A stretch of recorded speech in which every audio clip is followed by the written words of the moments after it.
తండేల్ మూవీలో నీ favourite dialogue ఒక్కటి చెప్తావా? వేరే అయితే చైతన్య గారిది కావచ్చు, ఆర్ఎల్స్ నీది కావచ్చు. ఓకే, 2 డైలాగ్స్ అండ్ 3 డైలాగ్స్ అంటే నాకు బాగా ఇష్టం. ఫస్ట్‌ది ఏదైతే టీజర్‌లో వచ్చిందో దద్దా ఈ పాలి ఆట గురి తప్పేదే లేదేస్ ఇంకా రాజులమ్మ జాతర అని అది అండ్ బుజ్జితల్లి మొత్తం ఓవరాల్ టీజర్‌లో ఉండే ఆ డైలాగ్స్ అండ్ హీరోయిన్ గారిని పట్టుకొని నేను నిన్నెప్పుడు వదలనే ఎందుకంటే నా ప్రపంచం నేను నిన్ను వదిలి కానీ నేను నిన్నేం మిస్ అవ్వను ఎందుకంటే నా ప్రపంచం అంతా నువ్వే కదా అని అంటారు. అది లాస్ట్లో అమ్మాయిల జోలికి వెళ్ళకూడదు దద్దా దొల్ల కొట్టేస్తుంది అని. ఓకే, ఫైనల్గా అయితే ఏం కావాలో అదే చెప్పేసావు. అంతా అయిన తర్వాత అమ్మాయిల జోలికి వెళ్ళకూడదని అంతేనా?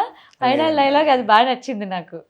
అంటే ఆయన అలా బాగా చెప్పారు అని మాకు చెప్పేటప్పుడు కూడా చూసేటప్పుడు కూడా బాగా అనిపించింది. ఓకే, సో నేను ఇంక ఏ క్వశ్చన్ అడిగినా నువ్వు ఏంటంటే అందరికీ సమన్యాయం చేసేస్తున్నావు అనమాట. అంటే ఎవరిది వాళ్ళకి అన్నట్టు ఎక్కడ ఎవరిని తక్కువ చేయకూడదు అని ముందుగా డిసైడ్ అయినట్టున్నావు కదా. ఇప్పుడు నేను ఇంతమందితో వర్క్ చేసావు, నీకు ఏ డైరెక్టర్తో ఈజీ అనిపించింది అని అడిగాను అనుకో, నువ్వేం చెప్తావు? అలా ఏం లేదండి, మొత్తం అంతా ఈక్వల్, అందరూ ఒకలాగే ఉన్నారు, నాకు అంతా బాగానే జరిగింది అని చెప్పేస్తావు, అంతేనా? అందుకే ఈ క్వశ్చన్ నేను అడగను ఇంకా.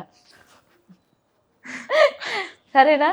నువ్వు అంతా అసలు న్యూట్రల్గా అందరికీ సమన్యాయం చేసుకుంటూ పోతే ఎలా? నీకంటూ ఒక లోపల ఒక నెగిటివిటీ ఉంటుంది కదా ఎవరో ఒకరి మీద, అబ్బా ఈయన కన్నా ఆయనే బెస్ట్, ఏమనలే నన్ను అసలు సెట్లోని అని ఉంటుంది కదా ఎక్కడో ఒక దగ్గర. లేదండి, నన్ను అరిస్తేనే నాకు ఇంకా బూస్ట్ వస్తుంది ఏంటో. అవునా? అరవాలని కోరుకుంటే బట్ ఎవరు అరవరు. అరిస్తే ఓకే, ఎందుకు అరుస్తున్నారో తెలుస్తుంది కదా అందుకని. ఓకే, సో ఎవరు అరవరు అంటావు. అరిచినా మాకు తెలియదు కదా, మేము సెట్స్లో ఉండం కాదు. అంతే లేదండి, ఎవరు అరవరు, అందరూ బాగానే ఉంటారు. ఓకే, యాక్టింగ్ నేర్చుకున్నావా? లేదండి, అది ఎక్స్పీరియన్స్ వచ్చింది.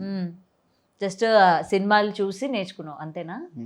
ఓకే, సో ఇంకా బాగా యాక్ట్ చేయాలి అని అనుకుంటున్నావా? యా అండి, క్లాసెస్కి వెళ్ళడం కానీ. నేను అంటే క్లాసెస్కి వెళ్దామా అదొక ఇదైతే ఉంది, but I want to improve. ఇంకా అది నేను పెద్దగా అయిన తర్వాత ఇప్పుడు యాక్టింగ్ క్లాస్కి వెళ్ళినా కానీ నేను చేసుకున్నా అనుకొని బయటకు వస్తారు, కానీ నాకు అలా కూడా కాదు. నేను 100 యాక్టింగ్ క్లాసెస్కి వెళ్ళినా కానీ నేను ఇంకా ఎవ్రీ దగ్గర ఎవ్రీ చోట ఎవ్రీథింగ్ నేను ప్రతిదీ ఇట్లా ఏమంటారు నేర్చుకుంటానే ఉంటా. ఓకే ఓకే, సో అలాగా. అప్కమింగ్ ప్రాజెక్ట్స్ ఏంటి? నెక్స్ట్ తండేలు అయిపోయింది, ఇప్పుడు మంచిగా హాలిడేస్ ఎంజాయ్ చేస్తున్నట్టున్నావు. నెక్స్ట్ ప్రాజెక్ట్స్ ఏంటి? హాలిడేస్ అయితే ఏం లేదండి, ఇంకా బిజీగానే ఉన్నాను. అవునా? ఏం ప్రాజెక్ట్స్ చేస్తున్నా? ఎవరెవరు ఉన్నారు నెక్స్ట్ హీరోస్ లైన్లో? రిలీజ్ అవ్వడానికి వచ్చేసరికి భైరవం, ద ఇండియన్ హౌస్, ఇంకోటి రాబిన్ హుడ్ కానీ, పతంగ్ అండ్ VD12. ఇంకా చేయడానికి ఇంకా చేస్తుంది VD12 చేస్తున్నాను, సితారాలో ఒక మూవీ చేస్తున్నాను అండ్ సత్యాదేవి గారితో మూవీ చేస్తున్నాను, ఇంకా మూవీస్ ఉన్నాయి. ఓకే, మొత్తానికి ఫుల్ బిజీగా ఉన్నావు అయితే. అవునండి. ఓకే, సో బాను నీ రెమ్యూనరేషన్ ఎంత? తెలీదండి, నిజంగా తెలియదు. మా నాన్నగారు తెలీదు, గుర్తులేదు, మర్చిపోయినట్టు మాత్రం నాకు వద్దు. పదాలు అంటేనే నాకు నచ్చవు అసలు. బట్ తెలీదు, గుర్తులేదు, మర్చిపోయాను. అడుగుతావు కదా నాన్న ఎంత ఇచ్చారు అని అడగవా? లేదండి, నా ఫస్ట్ ఆఫ్ ఆల్ నేను ఇంటర్వ్యూస్ లో అడుగుతారు, చెప్పాల్సి వస్తుంది అన్న. అలా అని కాదు, అంటే ఎందుకు నేను ఇప్పుడు తెలుసుకొని ఏం చేస్తానండి, నాకు ఇప్పుడు దాంట్లోంచి సరే, నువ్వు తీసుకున్న ఫస్ట్ రెమ్యూనరేషన్ గుర్తుందా? పోనీ అయితే 1 lakh తీసుకున్నావు అనమాట రెమ్యూనరేషన్ ఫస్ట్ సినిమాకి. ఇప్పుడు 5 lakhs తీసుకున్నావు, అంతేనా? 5 lakhs తీసుకున్నాడు అబ్బాయి, నాకు తెలుసు. నువ్వు చెప్తావా లేదా అని ఊరికే ఒక రాయి వేసాను. నువ్వు 5 lakhs తీసుకున్నావు ఈ తండేల్ సినిమాకి. రే నాకు తెలుసు. సరే ఓకే ఓకే, తెలుసు నాకు. రెమ్యూనరేషన్ చెప్పకుండా దాస్తావా భాను? నిజంగా నీ ఇప్పుడు తెలుసుకొని ఏం చేస్తున్నాను, ఊరికి అదొక క్యూరియాసిటీ, మనకి సంపాదిస్తున్నాం. సరే, ఇప్పుడు నువ్వు ఉన్నావు, నేను ఫస్ట్ గా అడుగు వేసాను, నా ఫస్ట్ ఇన్కమ్ ఇది, నా ఫస్ట్ ఎర్నింగ్స్ నేను అని చెప్పి ఉంటుంది కదా ఒకటి. అది ఇప్పుడు నేను ఎర్న్ చేసిన దానికన్నా నేను పెద్దగా అయిందో నాకు ఆ చెక్ ఇవ్వలేదు కదండి.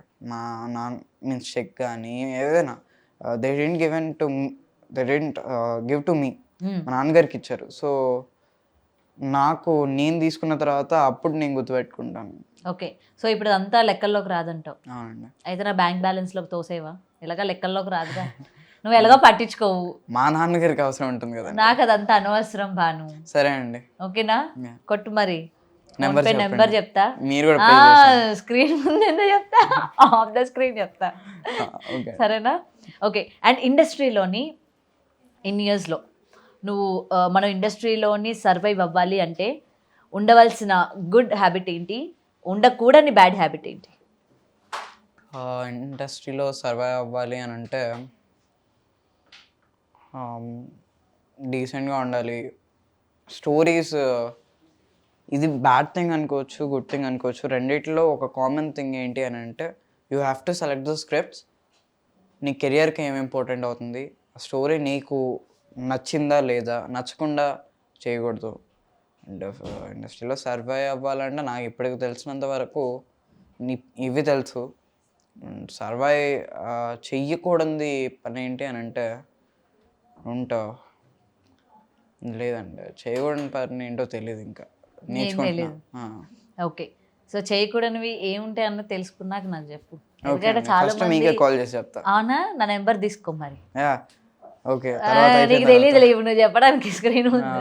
తర్వాత చెప్తా. తర్వాత చెప్తా. సో నేను చెప్పనా, ఇండస్ట్రీలో సర్వైవ్ అవ్వాలంటే ఉండకూడదు యాటిట్యూడ్. యాటిట్యూడ్ ఎప్పుడు కూడా బిల్డ్ చేసుకోకు.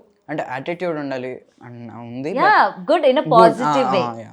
Positive way. నెగిటివ్ అది చెప్పడం మర్చిపోయా. యాటిట్యూడ్ అయితే అదైతే ఉంచుకోనండి. అదే.